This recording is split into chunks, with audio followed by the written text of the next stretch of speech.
El que quiera aprender, que vaya a Salamanca. Y lo que la naturaleza no da, Salamanca no lo presta. Con estos dichos, si queremos, muy vulgares, pero muy del pueblo, vamos a iniciar hoy el programa Huellas de nuestro tiempo. Ciencias y letras convivieron en la Universidad de Salamanca desde hace 800 años. Convivieron y hoy la universidad, orgullosa de su pasado y mirando al futuro, está homenajeando a todos los estudiantes que tuvo esa universidad, pero también al profesorado que realmente es quien dio vida. ¿Recuerdan ustedes nombres como profesores Fray Luis de León y, cómo no, don Miguel de Unamuno? La Universidad de Salamanca da vida a la ciudad y da vida y se extiende por todo el mundo. Podemos recordar que las universidades hispanoamericanas en esta conmemoración y en esta efeméride de los 800 años de la fundación de la universidad, ha enviado una placa con una inscripción maravillosa que dice: la Universidad de Salamanca es faro de la humanidad. Pues con esta introducción, hoy el programa Huellas de nuestro tiempo les presenta 8º centenario de la Universidad de Salamanca.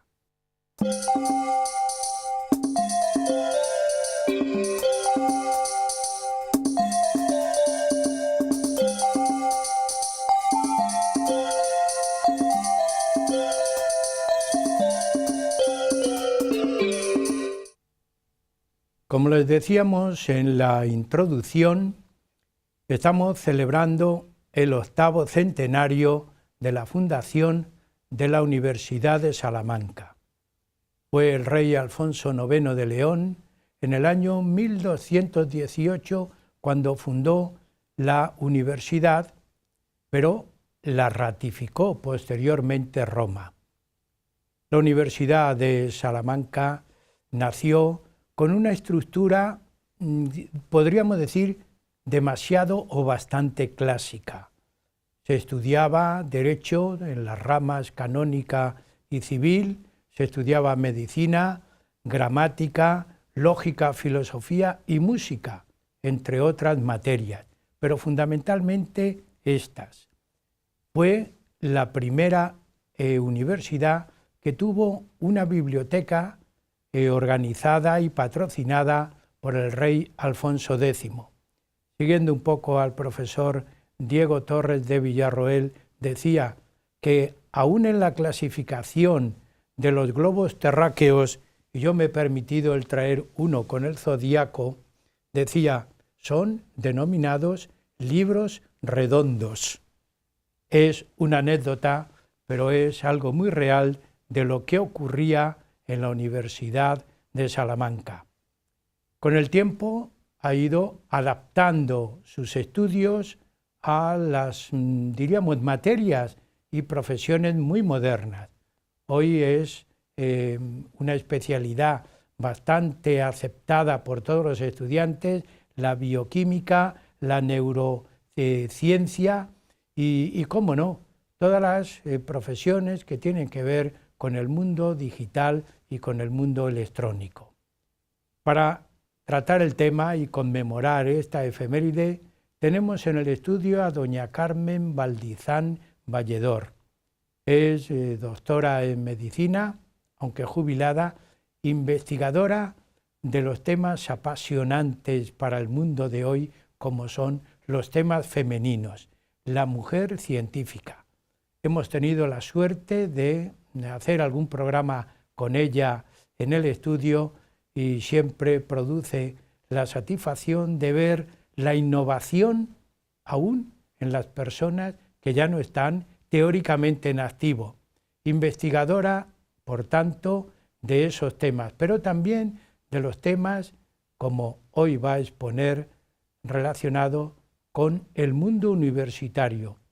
Y hay dos, uno de ellos presentamos hoy y otro ya se lo indicaremos al final del programa, será, además de Salamanca, la Universidad de Alcalá. Así que, Carmen, muchas gracias por venir de nuevo al programa, y todavía en mi mente está Hipatia de Alejandría, Madame Curie, que son programas que encajan en el mundo de hoy, cuando el mundo femenino está actualizándose como persona, no científicamente solamente, sino como persona. Y a mí me parece muy bien dar protagonismo de esta manera a la mujer.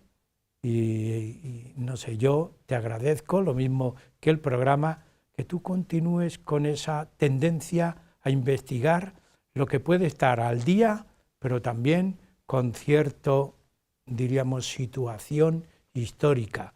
Y hoy vamos a ver la Universidad de Salamanca, una gran efeméride.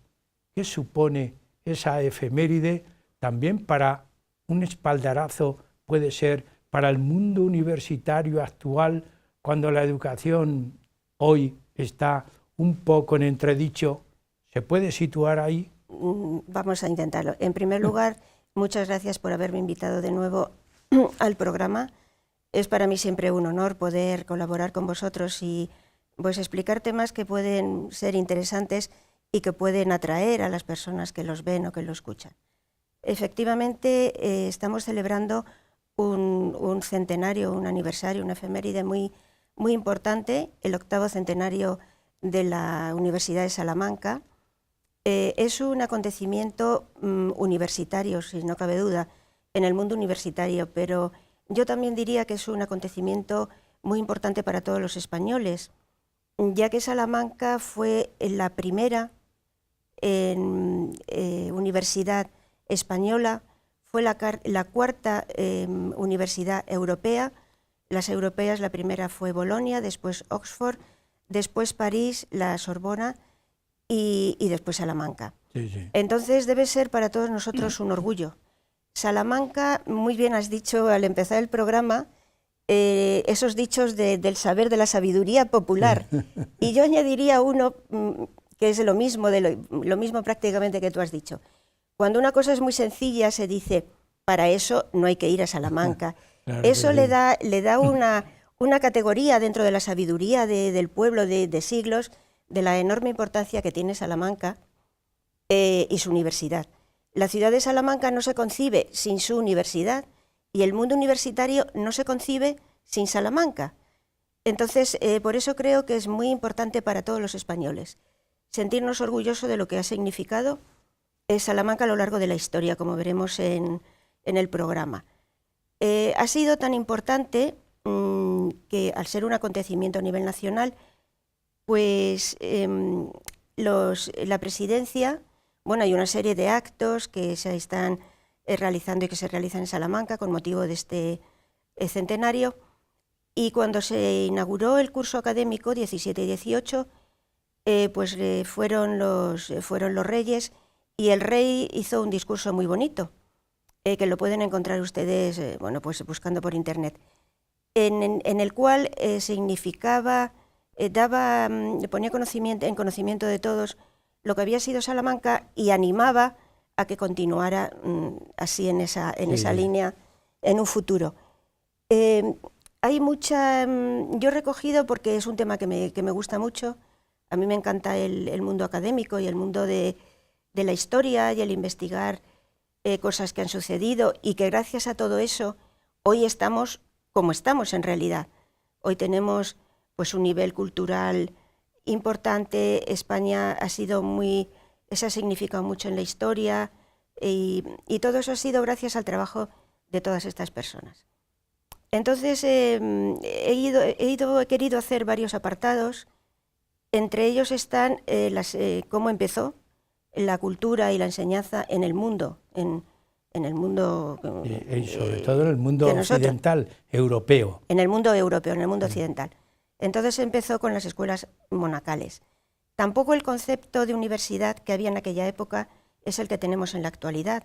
Pues hago una revisión del concepto, de a qué se llamaba entonces universidad y cuál es el concepto Carmen, de ahora. si te parece, empezamos, para no... siguiéndote a ti, sí.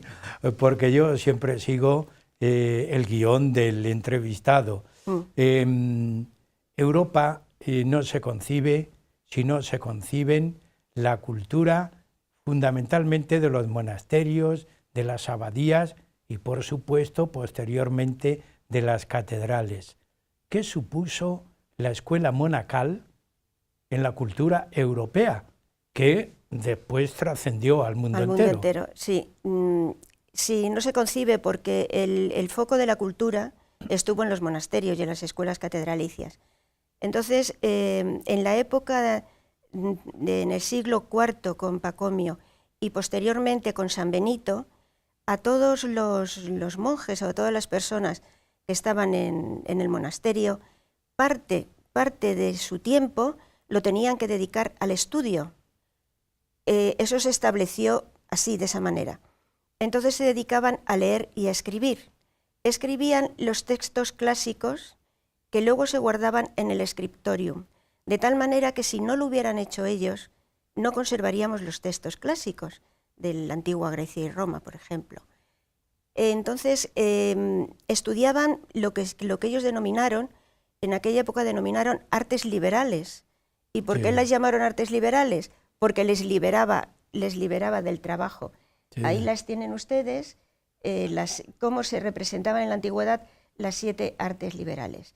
Las dividían en 2 partes, lo que se llamaba el trivium y el quatrivium. El trivium eran las dedicadas a letras, que están ahí, según se ve la pantalla a la izquierda, oratoria, dialéctica y retórica, que realmente es lo que estamos haciendo nosotros aquí ahora mismo. Claro. Pues es lo mismo que estamos haciendo nosotros, la dialéctica.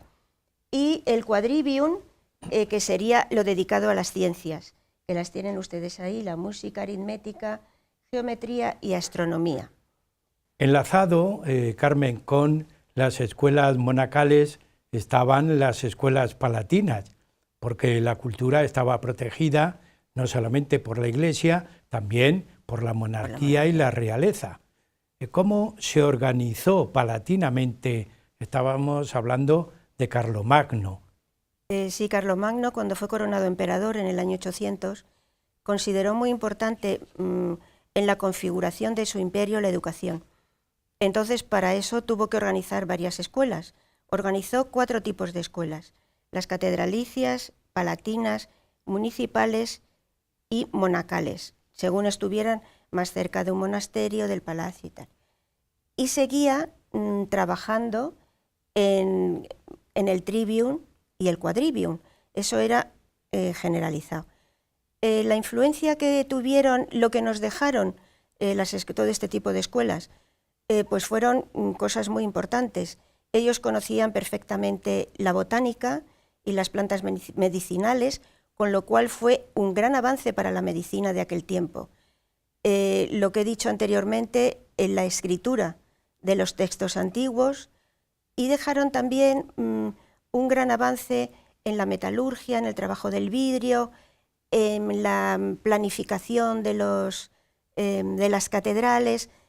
Tocaron cualquier actividad, la forja, la yesería, cualquier actividad que se pudiera hacer en aquella época, sí. Pues salió de los monasterios.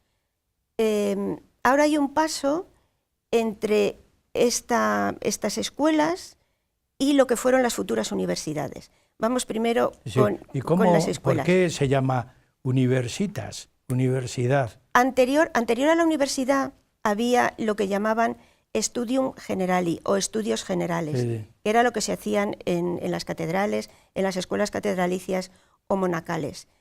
Y la palabra universidad existía en aquella época, pero no como la entendemos en este momento. La palabra universidad, como se entiende en la actualidad, fue a partir del siglo XII. En aquella época, universidad era una asociación, era un gremio, era una asociación de personas, una asociación gremial de personas que tenían los mismos intereses la misma profesión, digamos, los mismos intereses, y que se unían para defender esos intereses. Y entonces esa unión tenía un carácter jurídico, digamos. Por ejemplo, el Reino de Aragón a los pueblos les llamaban universidades. Tuvo que pasar el tiempo hasta que ya se estableció el concepto de universidad. Por ejemplo, Salamanca era el gremio de profesores y estudiantes de Salamanca. Sí. Entonces, universidad deriva de unus, una, unum, que es uno, y verso, versa, versare, que es globalidad. Entonces, la universidad es la globalidad de todo el saber. En la universidad, como antes llamada Studium Generali, como al hombre se le mejoraba, digamos, mediante la cultura, pues se le llamó alma mater. El hombre mejoraba mediante la cultura. Sí. La enseñanza de aquella época estaba basada en el concepto católico del hombre, o cristiano del hombre, y de la vida, y del mundo. Entonces, por eso nació en las catedrales. Es decir, esa era la finalidad que tenía la universidad. Eso es. Estamos hablando de Salamanca, pero tiene un antecedente muy próximo, la Universidad de Salamanca. Me parece que a final del siglo XII ya hay unos estudios generales en Palencia. En Palencia, sí. Previo a la Universidad de Salamanca, el rey Alfonso VIII, que hubo tres reyes Alfonso, VIII, IX y X, sí, que influyeron muchísimo en la universidad. El rey Alfonso VIII creó un Studium Generali en la Universidad de Palencia. Entonces hay escritos y hay documentos que hablan de esta universidad, pero no llegó a ser universidad y fue el germen de la Universidad de Salamanca. Estamos en 1218. Alfonso IX de León. Alfonso IX de León hizo el Studium Generali en Salamanca y se creó la Universidad de Salamanca en los 800 años que celebramos, sí, o el 8º centenario. Es muy bonita la historia de la Universidad de Salamanca porque, a diferencia, por ejemplo, de la Universidad de Alcalá de Henares, que es muy interesante también y en su día veremos, la Universidad de Salamanca no tenía edificios propios cuando empezó. Se organizó como una universidad medieval y todo lo que hemos hablado, el trivium y el quadrivium. Era la lengua en que se entendían los profesores y los estudiantes, era el latín, y lo que se hacía en la universidad era leer textos clásicos. El profesor leía los textos. Es decir, el latín era como hoy el inglés, esa aspiración que tiene el nombre de una lengua común. De una lengua común, exactamente. Ya en Salamanca se pensó en una lengua común, en unir a los pueblos mediante una lengua. Entonces el alumno escuchaba y luego, pues recitaba lo que le había quedado. Tomarían apuntes, claro, pero sobre todo no había, porque era aquella época. Imaginemos a un alumno actual, Carmen, que tuviera que tomar apuntes en latín. Sí, pero bueno, es que era su lengua madre, el latín, ¿no? Pues entonces ellos empezaron dando clases en el claustro de la Catedral Vieja y en la iglesia de San Benito. La iglesia de San Benito todavía existe, está en la plaza de San Benito y es una iglesia que tiene así como una rampita y tiene culto y me imagino, yo no la conozco nada más que por fuera, pero me imagino que aquellas personas muy interesadas en ver dónde empezaron las clases, pues lo pueden Pero eran hacer. También clases realizadas en colegios. No, pero eso es posterior. Es decir, inicialmente en la iglesia. Inicialmente el claustro de la Catedral Vieja y la iglesia de San Benito, nada más. Entonces hubo una persona muy importante que influyó, pues en beneficio de la universidad, que fue el arzobispo aragonés Pedro Luna, posteriormente el Papa Luna, que subió, alcanzó el papado como Benedicto XIII, fue cuando el cisma, y fue el antipapa que le llamaron, bueno, y subió, es que hay muchos temas en esta charla que pueden ser pero protegió la universidad, sí, sí, que es sí, lo que sí. nos interesa ¿Qué es a lo que nos nosotros. interesa? No, pero quiero decir que hay muchos personajes y muchos temas que dan para una charla completa. Sí. Pero vamos, estamos con el Papa Luna. Entonces el Papa Luna dijo que no podía estar una universidad sin unos terrenos y sin una cosa suya donde se pudieran dar clases. Él fue el que hizo, compró, mediante su ayuda, se compraron los terrenos para los colegios mayores y para los colegios menores.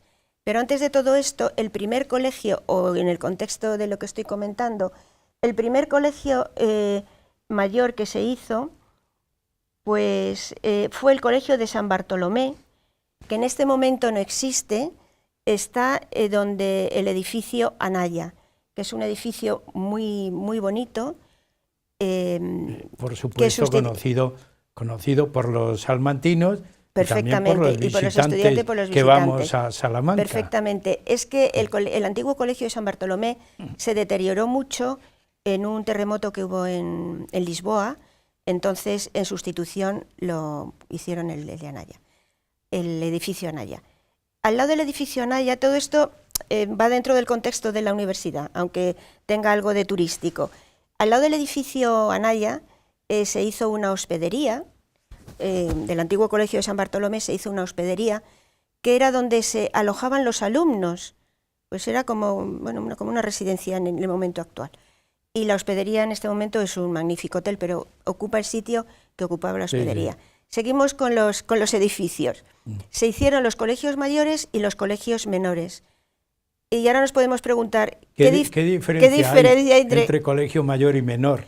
Porque da la sensación que los colegios mayores son anexos y, sin embargo, son núcleo y centro de la clase, del aprendizaje. Exactamente.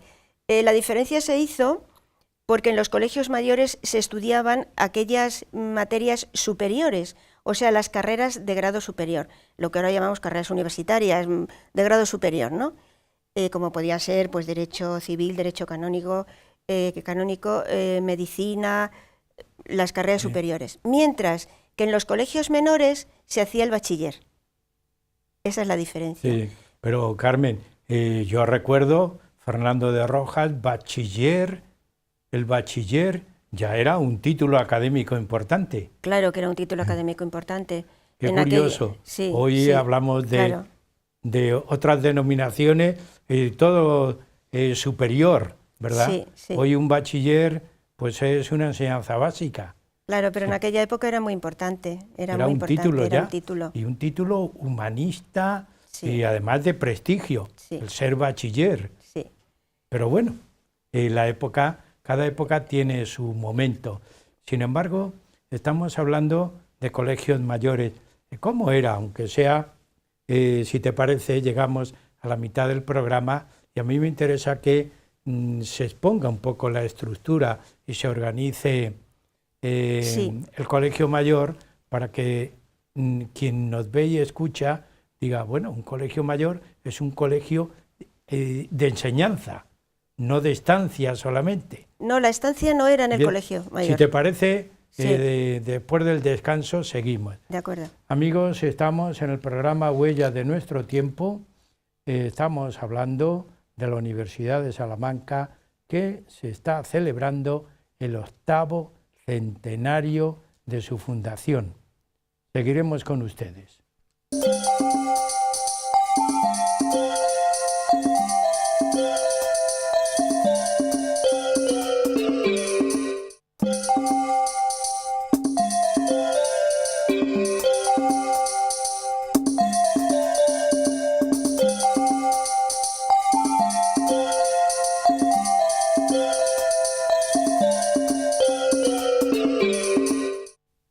Seguimos en el programa Huellas de nuestro tiempo, que hoy les estamos presentando la celebración, la efeméride del 8º centenario de la fundación de la Universidad de Salamanca, 1218-2018. Salamanca decíamos, mira y orgullosamente a su pasado, pero también tiene puesta la mira en el futuro, porque es una universidad española de futuro.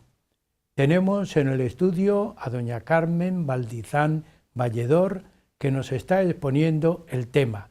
Y nos habíamos quedado en la primera parte en los colegios mayores. Se le llaman mayores, habías hecho ya una primera distinción, porque se realizaban estudios de las carreras superiores. Exactamente. Es decir, estábamos hablando de carreras superiores y a mí se me ocurre, Carmen, la sociedad ya estaba necesitando especialistas, diríamos, profesionales. ¿No es así? Sí, antes me gustaría reseñar algo muy importante, y es, aparte de los alumnos, pues algo importantísimo, que es la financiación de la universidad. Sí, sí.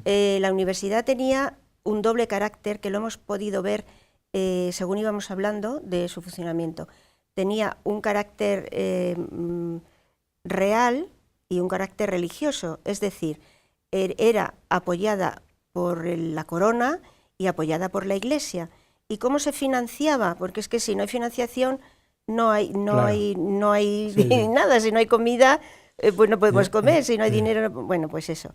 Entonces se financiaba mediante las tercias de los diezmos que se pagaban a la Iglesia. Y se daba la circunstancia, bueno, Salamanca fue una universidad eminentemente jurídica. Entonces se daba la circunstancia de que cuando esos diezmos disminuían, porque las cosechas iban mal, es que esto me parece muy interesante, y luego vamos a los alumnos. Sí, sí. Las cosechas se daban mal, pues recibía menos dinero, pues es como eran llegaba, los presupuestos del Estado en aquella llegaba época. la subvención Exacto, recortada. Y al ser una universidad jurídica, los profesores que más ganaban eran los que daban derecho, clases de derecho. Los del derecho canónico y civil. Y civil. Eso está registrado en la historia, yo me limito... Aquí ocurre como posteriormente ocurrió a la inversa.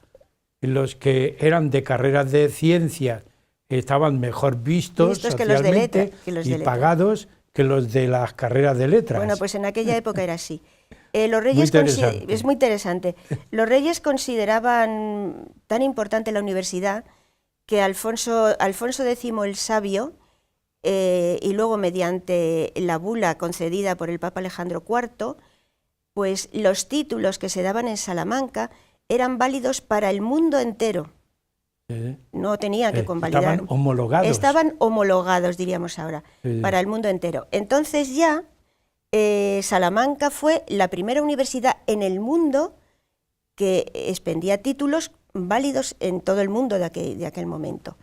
Él decía, Alfonso X, bueno, también hizo, que creo que tú lo has dicho al principio, pero es muy interesante, dotó a la universidad de una biblioteca, de una biblioteca gratuita. Sí. Y fue la primera biblioteca gratuita del mundo. Yo he puesto aquí, es un símbolo, es un regalo que me hizo la Universidad de Salamanca a mí en otro momento. De lo que llamaban los libros redondos. Claro. Exacto. Diego Torres de Villarroel, que fue un profesor de la Universidad de Salamanca, y por ese motivo está representado. Son, hombre, son atenciones que la universidad tiene con ciertas personas.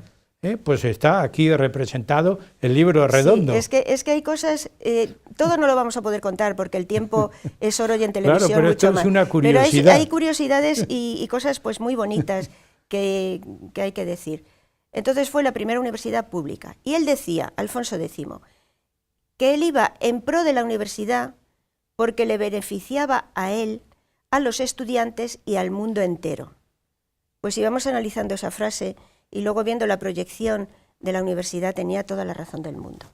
Ahora vamos a los colegios, ¿no? Sí. Los colegios eran la base. Pues los colegios eran el sitio donde se daban, eran como las facultades de ahora, eran los sitios donde se daban clases y estaba clasificado pues de esa manera, clases de más años de estudio en los colegios mayores y de menos años de estudio en los colegios menores. Hubo muchos colegios mayores en Salamanca y muchos colegios menores. En los alumnos, Salamanca fue la primera institución democrática, y voy a decir por qué. el rector de la Universidad de Salamanca era un alumno elegido anualmente por los mismos alumnos, y los profesores a veces también eran elegidos por los alumnos. O sea, tenemos otra innovación muy importante de la Universidad de Salamanca, la primera democracia. La democratización de la enseñanza, exactamente. Muy interesante el tema. Eso es muy interesante. La vestimenta, pues iban, como casi todos procedían de las escuelas catedralicias, la mayoría, iban con un traje talar y con un gorrito diferente al birrete actual. Llevan un gorrito parecido al birrete. Parecido al birrete. Y el traje era oscuro. Y ahora, pues, yo creo que casi vamos a dar el salto a Isabel la Católica, porque es que pues sí. Va todo... Bueno, pero... el birrete, sigo con el traje. Si te parece, aunque lo dejemos ahí un poco ahí aparcado, pero a mí me agrada que también digas los colores de cada facultad y cómo cada estudiante pues llevaba su equipamiento adecuado a los estudios que realizaba. Pero eso fue en una época posterior, eso fue después del Renacimiento. Bueno, si te parece, lo dejamos ahí. Yo creo que y sí. Seguimos. Exacto. ¿Qué importancia tuvo? Ya hemos visto, los colegios mayores tenían un sentido de enseñanza, no de estancia. Exacto. No solamente vivían, sino que también daban la clase en el colegio mayor. Y por ese motivo la importancia que tuvieron. Recordamos, y yo te digo esto para que descanse tu mente un poco, recordamos en el siglo XIV el cardenal toledano, conquense toledano, Gil de Albornoz, que fundó el Colegio Español de Bolonia, que continúa en activo. Para los doctorandos de Cuenca y de Toledo que quieran hacer el doctorado, pueden hospedarse allí y seguir allí sus estudios. Es decir, tenían una gran importancia los colegios mayores. Claro. Pero, tú has dicho antes, había la intervención de la realeza, de la monarquía. ¿Cómo influyó fundamentalmente la reina Isabel la Católica? Bueno. Estamos ya en el siglo XV, casi principio del XVI, en el siglo XV. Ya en Renacimiento. Sí. Bueno, el tema engloba, es que es muy difícil separar, entonces engloba el papel de Juan II, padre de la reina Isabel la Católica, ya la entrada del Renacimiento, son varias cosas que no se pueden desligar unas de otras. Voy a empezar por Juan II, sí, que tenía, como rey estaba, bueno, fue una época en que se le daba muchísima importancia a la cultura y a que la gente estudiara y estuviera preparada. El rey Juan II hizo un edificio muy, muy importante en Salamanca, que esté conocido por todos los turistas y está en todas las fotografías de Salamanca, que se llama Hospital de Estudio. No fue un hospital, fue una residencia de estudiantes. Sí. Entonces está en el patio de las escuelas, está así la fachada de la universidad, aquí hay un edificio y es realmente un patio, en cuyo centro está la estatua de Fray Luis de León. Entonces vemos, exactamente es eso tan bonito, sí, sí. Es una imagen magnífica de Salamanca, de lo que representa Salamanca, de la universidad. Bueno, pues entonces después vino la reina Isabel I de Castilla, Isabel la Católica. Era una mujer muy inteligente, que para mí muy adelantada a su tiempo y que cambió la historia, no solo la historia de España, sino la historia del mundo. Entonces ella dio una gran importancia a la universidad. Cuenta la historia que ella aprendió latín, le gustaba estudiar, educó a sus hijos de una forma muy amplia, y ella aprendió latín después de ser reina. Y tuvo como profesora y como amiga a Beatriz Galindo, que fue profesora que estudió en la Universidad de Salamanca y la apodaban La Latina. Sabéis que en Madrid hay un distrito que se llama La Latina, sí, sí, y una boca de metro que se llama La Latina. Sí. Bueno, pues es en memoria de Beatriz Galindo. Isabel quiso, coincidió también el descubrimiento de América, el gran imperio español, Entonces Isabel quiso que toda la gente que iba a formar parte de su gobierno y que podía mandar en el imperio procediera de la universidad. Entonces la universidad hasta entonces no había tenido un carácter social, lo tuvo a partir de ese momento. Ella estableció que los estudios universitarios debían durar 10 años y que podía ir a la universidad todo el mundo.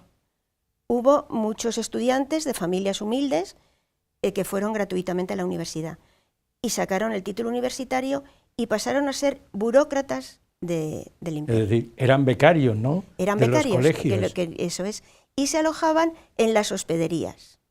Llevaban un uniforme diferente, un uniforme distinto y un birrete también diferente a los que estaban pagando.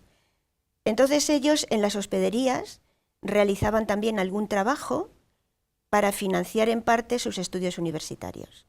Lo único que se exigía a los becarios era que que fuera gente normal. Quiero decir, que no tuvieran antecedentes, ahora diríamos antecedentes penales, ¿no? Pero que no, limpieza y pureza de sangre. Pero eso es, ellos que no tuvieran un mal comportamiento anterior, sí, que fueran estudiosos y que no estuvieran enfermos. Lo de la pureza de sangre que se exigió sí, después vino, había muchos hijos de familias pudientes y de nobles. Como seguía funcionando la democracia para la elección del rector, y veía la gente que todo el que sacaba un título de la Universidad de Salamanca iba a tener un puesto asegurado en el imperio, o en el imperio en aquella época, pues claro, se estableció una gran competencia entre los hijos de los nobles y los hijos de gente adinerada con los becarios. ¿Y qué pasó? Que les vetaron el ingreso en la universidad, mediante la pureza de sangre. sí, sí. Porque además, claro, en aquella época los únicos que podían acreditar la pureza de sangre eran los hijos de los nobles, porque no hubo apellidos hasta que no lo estableció el cardenal Cisneros, los apellidos de las familias. Entonces, si no estaba establecido el apellido, pues nadie podía decir pero eso ya es otro tema. Sí. Entonces, ¿qué pasó? Pues que, aparte de que la universidad dio un avance espectacular, todo el mundo, había como un boom por aprender, por estudiar, porque el ejemplo lo tenían en los reyes. Y los reyes les gustaba estudiar, pues el pueblo los imitaba. Y pero es que la sociedad ya empezaba a pedir profesionales. Exacto. Esto coincidió con el descubrimiento de América, con las necesidades que se plantearon con los indios que procedieron de allí. Carmen, estás tocando un tema muy interesante. Isabel la Católica influyó notablemente en toda la vida española y en la vida americana. ¿Cuál es la situación de Colón en este caso con Salamanca? Bueno, sí, que es una pregunta muy apropiada porque entra en este momento. Colón, como todos sabemos, fue también a Portugal a ver si le financiaban el viaje a las nuevas, su viaje. Entonces en Portugal no se lo financiaron. Y vino, fue a Salamanca a plantear este problema a la Universidad de Salamanca, al claustro de profesores, y a ver si intercedían, hablando con la reina, y que estudiaran la viabilidad de ese viaje. Entonces, la viabilidad del proyecto de Colón se estudió en Salamanca, y fue Salamanca la que habló con la reina y dieron la luz verde para el viaje de Colón. Entonces, Colón también tiene ahí un lugar, el descubrimiento de América. Y tiene su situación. Tiene su situación. Entonces, según vamos desarrollando la historia de la Universidad de Salamanca, nos damos cuenta, pues de que es maravilloso y es algo pero la universidad alucinante, ¿no? Reconoce a Isabel y a Fernando en su portada. Si pudiéramos ver otra vez la... Sí, efectivamente, la universidad... La universidad... vamos a ver, los reyes estaban por la universidad y la universidad está por los reyes. Sí. Entonces, en esa portada se reconoce, están los reyes católicos, está también representada la iglesia y es una auténtica joya del plateresco, es espectacularmente bonita. Hace 2 días estuve leyendo que con motivo del 8º centenario habían hecho una restauración de la fachada, Sí, sí. y que estaban todavía encontrando muchas esculturas de las que no se sabía su significado. Y a lo mejor esto podía ser un estudio o una investigación justo de esa fachada. Y esa fachada es una preciosidad. Es un plateresco, muy original. Muy original, un muy plateresco isabelino, sí. muy atractivo. Además, el que vaya allí, pero solamente como anécdota, a todos los visitantes les dicen, ahí hay una rana que tienes que descubrirla. Y a los estudiantes, según a mí me han contado cuando he estado en Salamanca, les decían, les llevaban a la fachada, si no encuentras la rana, que era un sapo, no aprobarás. Sí, es que ahora se ha puesto muy de moda el buscar, y además cuando vas a Salamanca ves a todos los turistas mirando arriba. ¿Has visto ¿Dónde está la rana? ¿Dónde está la rana? Pero significaba la lujuria, sí, para que los estudiantes se dedicaran a estudiar y no fueran a la movida, hoy diríamos. Sí, hay muchos estudios y muchos autores tienen cada uno su teoría sobre la rana, pero bueno, es una anécdota y además hay recuerdos y muchas cosas de la rana de Salamanca. Y así que no se desviaran los estudiantes, sí. que fueran a estudiar, no a otras cosas. Entonces estamos ya en el Renacimiento, que cronológicamente es del año 1480 al 1580. Está bueno, pues ese grandísimo interés que además lo pide la sociedad por la cultura, por saber cada día más, y entonces la mayor oferta académica que había en ese momento era Salamanca. Cualquier tema que ocurría, de cualquier tipo, se les pedía un estudio a los profesores de la Universidad de Salamanca o al claustro. Y de la misma manera, cuando la familia real se ponía enferma, iban a buscar un médico a la Universidad de Salamanca. Fue una época de un gran esplendor. Y en ese momento se creó lo que se llamó la Escuela de Salamanca, que ha influido en el mundo entero y que tiene muchas de las cosas que se hablaron allí tienen vigencia actual. La Escuela de Salamanca la crearon varios teólogos, pero fue Fray Francisco de Vitoria el que fue el primero que dio pues unas ideas que hasta ese momento nadie se había atrevido a dar. Y le siguieron pues mucha gente y muchos alumnos, y hubo cosas pues muy importantes en tres ámbitos. En el ámbito de la liturgia, o sea, de la religión, en el ámbito del derecho y en el ámbito de la economía. Entonces hubo varias teorías que además se motivaron por dos cosas. Primero, porque la sociedad lo exigía, y segundo, porque el descubrimiento de América pues había generado unas necesidades y unos problemas dentro de la propia sociedad. Y bueno, pues de ahí partió. Y me parece muy interesante, y quiero transmitir en esta charla lo importante que fue la Escuela de Salamanca, lo importante que fue la Universidad de Salamanca y el impacto tan grande que ha tenido en el mundo de aquella época y en el mundo actual. Francisco de Vitoria fue, digamos, el germen de la Escuela de Salamanca. En religión, en teología, él dijo que el mal existía en el mundo y que las personas tenían libre albedrío para elegir la bondad o la maldad. Eso aparte de otras muchas cosas. Le siguieron otras muchas personas. Por ejemplo, en derecho, pues fueron cosas absolutamente pues revolucionarias. Por ejemplo, el concepto de que el pueblo es receptor de la soberanía. El pueblo tiene su soberanía. Que la persona por el derecho de nacer tiene un derecho innato por el hecho de ser persona, por el derecho de nacer. También se debatió la la condición jurídica de los indios, que los indios había que tratarlos como personas que tenían sus derechos, que no podían ser esclavos de los reyes que los habían conquistado. Que la persona, ese derecho natural que tiene por el hecho de haber nacido, nadie lo puede obviar.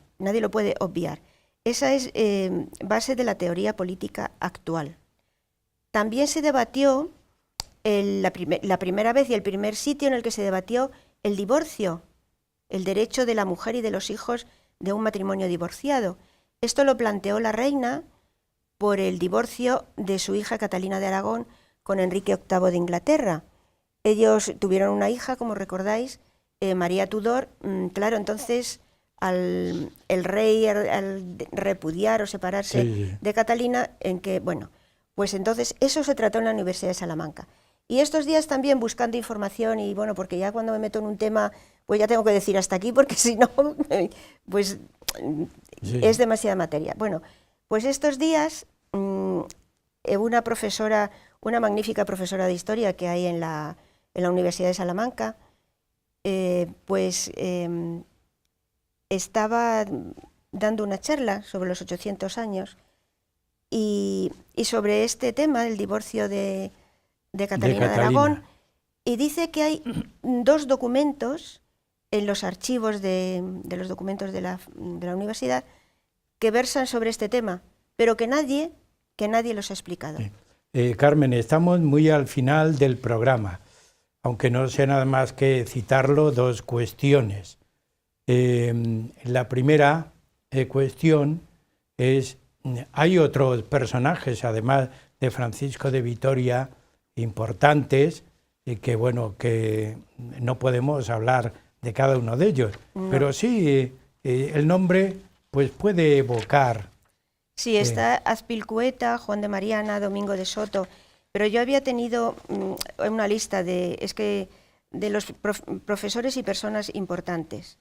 Fray Luis de León, que está muy vinculado a la universidad, y sí, permíteme que diga la frase, después de haber sido encarcelado por la Inquisición, decíamos ayer, eso es. Y habían transcurrido 3 años. Sí, Francisco de Vitoria, que le hemos dicho, Domingo de Soto, Martín de Azpilcueta, Fernando de Rojas, San Juan de la Cruz, Antonio de Nebrija, Hernán Cortés, Bartolomé de las Casas, Tomás de Torquemada, etcétera, etcétera. Beatriz Galindo, que ya he dicho. Y no olvidemos, porque yo soy muy seguidor de don Miguel de Unamuno. Y Miguel de Unamuno.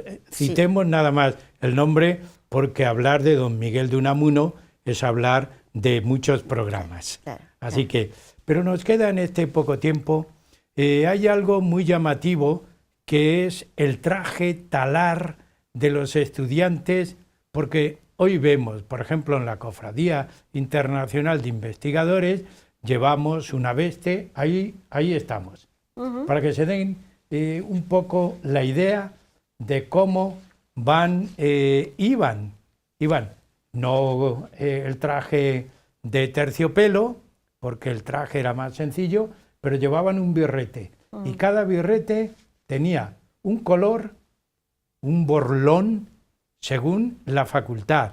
El que era licenciado, el que era doctor, con flecos. Sí, en Salamanca se empezaron a establecer los colores de cada carrera, y los tienen ahí. Entonces, el birrete, cuando se acababa, se ponía el borlón encima, como muy bien has dicho, y luego, cuando las personas hacían el doctorado, cuando leían la tesis doctoral, que es el final del doctorado, pues se ponían flecos del mismo color, eso es. Y algo que yo no sé el tiempo que nos quedará. Pues hay algo muy llamativo en Salamanca. Los doctores dejan su seña de identidad en una pared del claustro, de las escaleras, y está todo lleno. Y en las paredes de la calle es el Vítor. A ver si lo podemos ver. Sí, yo hice, eso es. Es único en el mundo, único en Salamanca. Sí. Y es el símbolo de los doctores que allí se terminan el doctorado. Quiere decir la victoria, el que ha superado todos los exámenes. Decían que antiguamente lo pintaban con sangre de toro, y bueno, a veces pone el nombre y la fecha del doctorando. Y en algunas ocasiones una inscripción. Pero eran los compañeros del doctor los que pintaban eso. No era el propio doctor, eran los compañeros. Pues probablemente porque como se hacía una fiesta muy importante, una celebración, que se invitaba a los compañeros, a los profesores y todo eso, pues sería como el colofón. Pero si medio minuto no podemos terminar sin nombrar a Nebrija, que no nos da tiempo a hablar de Nebrija. Bueno, pues con el nombre pues Nebrija fue importantísimo. Primera gramática de la lengua española. Y además establecer la lengua española como lengua universal para la universidad y para el imperio. Bien, un gran mensaje que a mí me atrae y también a los que nos ven y escuchan les atrae. La lengua española como lengua universal. Con esa idea, amigos, terminamos el programa Huellas de nuestro tiempo, agradeciendo a doña Carmen Valdizán, que nos ha dado un paseo intelectual por Salamanca. Muchas gracias. Muchas gracias a vosotros. Y también a ustedes muchas gracias, y ya saben, hay que seguir Huellas de nuestro tiempo.